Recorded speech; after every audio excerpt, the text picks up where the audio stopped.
साथियों नमस्कार, मैं हरिश्चंद्र बर्णवाल। आज दिल्ली में कमाल हो गया। एक ऐसी स्थिति देखने को मिली जो इससे पहले कभी भी देखने को नहीं मिली थी। राजनीति अपनी जगह है दोस्तों। दिल्ली के लोग किस प्रकार से परेशान हो रहे हैं ये दिल्ली के लोग तो महसूस कर ही रहे हैं, लेकिन दिल्ली के बाहर के लोग भी बड़ी गंभीरता के साथ इसे देख रहे हैं। और दिल्ली में क्या कुछ हुआ मैं कुछ पॉइंट्स के जरिए आपके सामने पहले बता देता हूं। आज एलजी ने सबके सामने केजरीवाल को एक्सपोज कर दिया, पूरी तरह से बेइज्जत कर दिया और इसके लिए उन्हें मजबूर किया गया।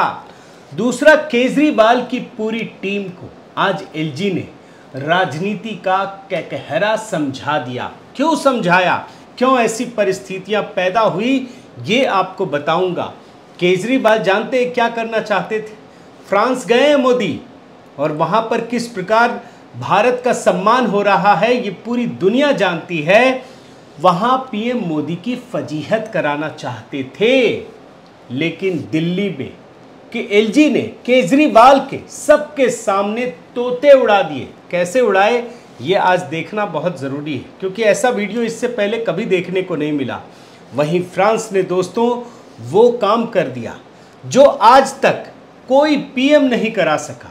एक अनोखा रिकॉर्ड, वो रिकॉर्ड भी आपको दिखाऊंगा। लेकिन उससे पहले दिल्ली में जो कुछ हुआ उसकी एक झलकी दिखाना ज़रूरी है। आप ये देख लीजिए। तो स्पेसिफिकली रिक्वेस्ट की कि एनडीआरएफ को बुलाइए, बट सर वो माने नहीं रहा। ये समय नहीं है कि हम किसी के ऊपर ब्लेम करें या कुछ और टिप्पणी करें। कहने के लिए मैं भी बहुत सारी चीज़ें कह सकता हूँ, लेकिन उसकी ज़रूरत नहीं है। देख रहे हैं ना सौरभ भारद्वाज क्या कह रहे हैं और एलजी क्या कह रहे हैं, क्या जवाब दे रहे हैं। अभी इसको पूरा समझ नहीं पाएंगे, इसको जब तक पूरा सुनेंगे नहीं। लेकिन पूरा सुनने के लिए आपको दिल्ली की परिस्थिति को समझना ज़रूरी है। मैंने हालांकि दोस्तों सुबह भी वीडियो बनाकर आपको काफ़ी कुछ दिखाया, लेकिन आप यकीन मानिए जो दिल्ली में इस तरह की परिस्थिति बनी है बाढ़ की, कोई अछूता नहीं है। इस मतलब दिल्ली एनसीआर में कोई व्यक्ति, भले ही उसके पास बाढ़ का पानी न पहुंचा हो, लेकिन ऐसा नहीं है कि वो इससे अछूता रह गया। क्यों, मैं आपको बता देता हूँ। एक तो दिल्ली का बहुत बड़ा इलाका पानी में डूब गया। इसमें ऐतिहासिक इमारतें भी नहीं बची। लाल किला के अंदर की तस्वीर, बाहर की तस्वीर, राजघाट तक डूब गया दोस्तों। और शांति वन, तमाम बड़े इलाके, तमाम बड़े प्रतिष्ठान, बस अड्डा जो सबसे बड़ा है वो पानी में डूब गया। ये तो परिस्थिति है। और इसके बाद क्या हुआ, इसके बाद दिल्ली वालों की परेशानी। जो दिल्ली जाते हैं ना, मतलब सड़कें जाम और पानी की किल्लत अलग से। अब तो खुद केजरीवाल कह चुके हैं और ये मैं आपको दिखा चुका हूँ। लेकिन हर बार की तरह केजरीवाल के लिए हर प्रॉब्लम का एक ही समाधान है। बड़े ध्यान से समझिए, मैं आपके सामने ये बात इसलिए रख रहा हूँ ताकि आपको समझ में आए। आने वाली हर परेशानी दिल्ली में जब भी जो भी चीज़ें होंगी उसका एक ही सॉल्यूशन है केजरीवाल के पास। पहले उस बात को आप समझ लीजिए दोस्तों।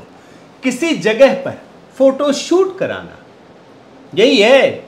अब कैसे, आपको मैं एक वीडियो भी दिखाया कि जैसे यूनिवर्सिटी के इनॉग्रेशन में पहुंचे थे, जिसको स्मृति ईरानी ने शिलान्यास किया था, वहाँ के एलजी साहब ने उनको बुलाया तो वो जनाब घुस गए। वो खींचने लगे कि मैंने ही किया और बाद में खुद से ट्वीट कर दिया। जबकि एलजी को बुलाया गया था, केंद्र सरकार की परियोजना थी, उसमें किया था। तो इस बार भी फोटो शूट कराना, वो मैं आपको दिखा चुका हूँ। तो फोटो शूट कराने के बाद जो दूसरा सॉल्यूशन है वो है प्रेस कॉन्फ्रेंस करना, और प्रेस कॉन्फ्रेंस करके प्रॉब्लम को बढ़ा चढ़ाकर पेश करना। कई बार जानते हैं दोस्तों क्या होता है, समस्याएं आती हैं, प्रॉब्लम्स आती है, लेकिन हम उसे बड़ा नहीं बनाते, हम उसका सामना करना चाहते हैं, बताते हैं क्या हम लड़ेंगे। लेकिन ये जनाब क्या करते हैं, प्रॉब्लम को बढ़ा चढ़ाकर बताते हैं और इसके बाद लोगों में डर फैलाते हैं, भगवान भरोसे छोड़ देते हैं। कोरोना में भी मैं आपको सुबह दिखाया कि यही काम किया था और अब भी यही कह रहे हैं। लोगों में डर फैलाया और बोले कि जो जहां से भाग सकता है निकल सकता है, निकल लो सामान बटोर करके। इसके बाद ये जनाब खुद कुछ नहीं करते हैं, सिर्फ बोलना ही है बस और कुछ नहीं करना है।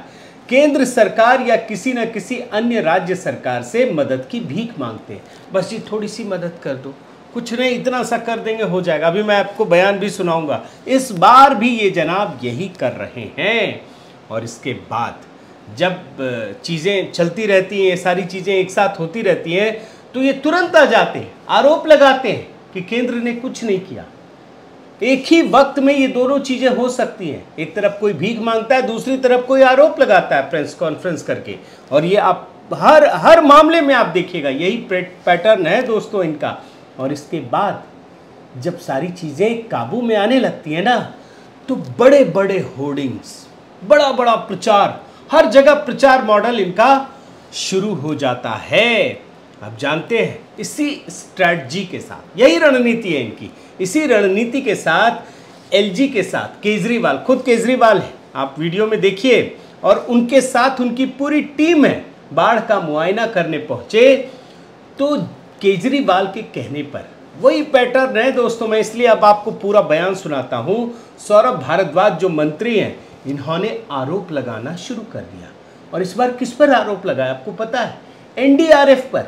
जो एनडीआरएफ, जिसकी टीम, जिसके लोग अपनी जान जोखिम में डालकर लोगों को बचाते हैं, लोगों के जीवन की रक्षा करते हैं, उन पर आरोप लगाना शुरू कर दिया कि मैंने एनडीआरएफ को बुलाया लेकिन नहीं आए। बयान सुनिए। सर स्पेसिफिकली रिक्वेस्ट की कि एनडीआरएफ को बुलाइए, बट सर वो माने नहीं रात को। अब आई एनडीआरएफ, थैंक यू है, मगर सर रात को आ जाती तो बेहतर हो जाता। सीएस साहब भी थे उस पर सर, थोड़ी सी मदद हो जाती। देख रहे हैं ना दोस्तों, और ये सब किसके सामने हो रहा है? ऐसा नहीं है सौरभ भारद्वाज बोल रहे हैं, केजरीवाल खुद मौजूद हैं मुंह बना करके। और ये केजरीवाल की सहमति से हो रहा था।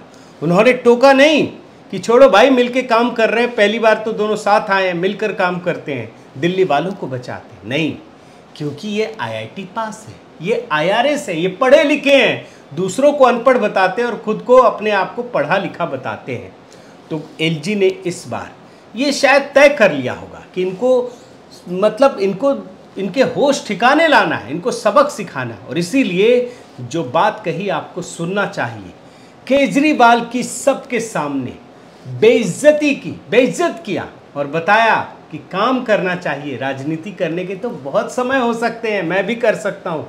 बयान सुनिए इनका। ये समय नहीं है कि हम किसी के ऊपर ब्लेम करें या कुछ और टीका टिप्पणी करें। इस वक्त हमें टीम वर्क करने की ज़रूरत है।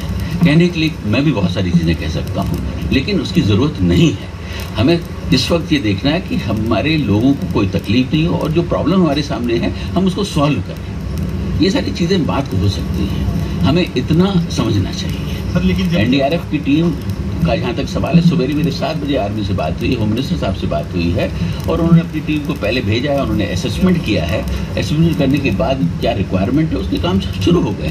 तो हमको जो है थोड़ा सा समझदारी से काम करने की ज़रूरत है। देख रहे हैं ना क्या कहा एलजी ने? कहा, कहने को तो मैं भी बहुत कुछ कह सकता हूँ, लेकिन कहूँगा नहीं, क्योंकि इस समय जो सबसे बड़ी प्रायोरिटी है लोगों के लिए काम करना। केजरीवाल को लगता है कि हम तो चुनाव जीत के आए, हम तो राजनीति कहीं भी कर सकते हैं। एलजी तो मनोनीत व्यक्ति है, ये नहीं कर सकते हैं। लेकिन ऐसा नहीं है दोस्तों। केजरीवाल को जिस तरीके से सबक सिखाया, ये बहुत ज़रूरी था। और याद रखिए दोस्तों, जो हरकत इस समय सौरभ भारद्वाज और केजरीवाल ने एलजी के सामने की, यही काम, यही हरकत पीएम के सामने कोरोना के समय कर चुके हैं। जब कोरोना महामारी के समय प्रधानमंत्री मोदी ने इस देश के मुख्यमंत्रियों की बैठक की, गोपनीय बैठक थी, उस बैठक को केजरीवाल ने सार्वजनिक कर दिया। भूल गए हो तो आपको दिखा भी देता हूं। और पीएम को पता चला, बाकी लोगों को पता चल गया, तो होश उड़ गए कि अरे ये तो गोपनीय बैठक होती है, प्रोटोकॉल तोड़कर इन्होंने सार्वजनिक कर दिया। और उसके बाद केजरीवाल को माफ़ी मांगनी पड़ी थी। आप वो वीडियो दिखाता हूँ, देख लीजिए। ये हमारी जो परंपरा है, हमारे जो प्रोटोकॉल है, उसके बहुत खिलाफ हो रहा है। सर, मेरी तरफ से कोई गुस्ताखी हुई है तो उसके लिए मैं माफ़ी चाहता हूँ। तो ये तो स्थिति है दोस्तों।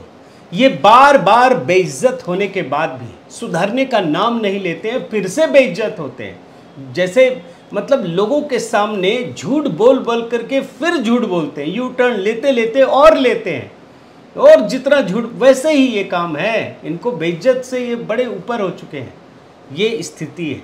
और ये वो केजरीवाल हैं दोस्तों, ये बात याद रखिएगा, जो दिल्ली को फ्रांस के पेरिस से बेहतर बनाने का स्वांग रच रहे थे। आज पेरिस की जो इनकी बाइट है ना वो सुनाना ज़रूरी है, क्योंकि उसी से ये कहानी जुड़ी है।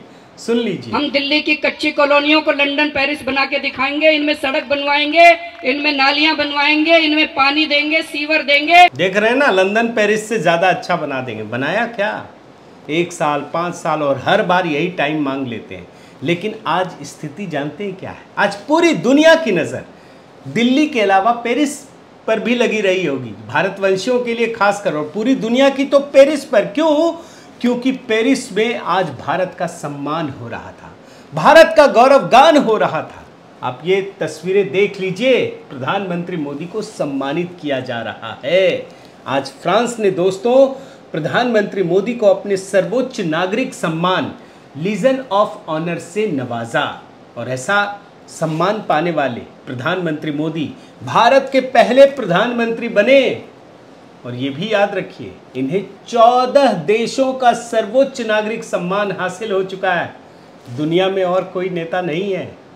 तो ये मोदी का नहीं, ये पूरे भारत का सम्मान है। और यही नहीं, फ्रांस ने अपना जो राष्ट्रीय समारोह होता है, राष्ट्रीय पर्व होता है, बैस्टिल दिवस समारोह, उसमें प्रधानमंत्री मोदी मुख्य अतिथि के तौर पर शामिल हुए। वैसे तो इस दिवस पर फ्रांस कई विदेशी मेहमानों को आमंत्रित करता है, लेकिन इस बार सिर्फ प्रधानमंत्री मोदी को ही मुख्य अतिथि के रूप में बुलाया गया। और यही नहीं, बैस्टिल डे परेड में इंडियन आर्म्ड फोर्सेस के 269 सदस्यों के एक दल ने भी हिस्सा लिया। इसके अलावा भारतीय वायुसेना के 3 फाइटर जेट राफेल भी जो फ्लाई पास्ट किया इसने, जो फ्रांस के बाकी वायुसेना के लोग हैं और वहाँ के विमान हैं उनके साथ किया। परेड में भारतीय सेना के पंजाब रेजिमेंट का मार्चिंग दस्ता और 38 जवान भी बैंड के शामिल हुए। और इस दौरान जानते हैं, सारे जहां से अच्छा की धुन भी बजाई गई। लेकिन ऐसा नहीं है कि जब पूरी दुनिया ये तस्वीरें देख रही है दोस्तों, तो क्या केजरीवाल नहीं देख रहे?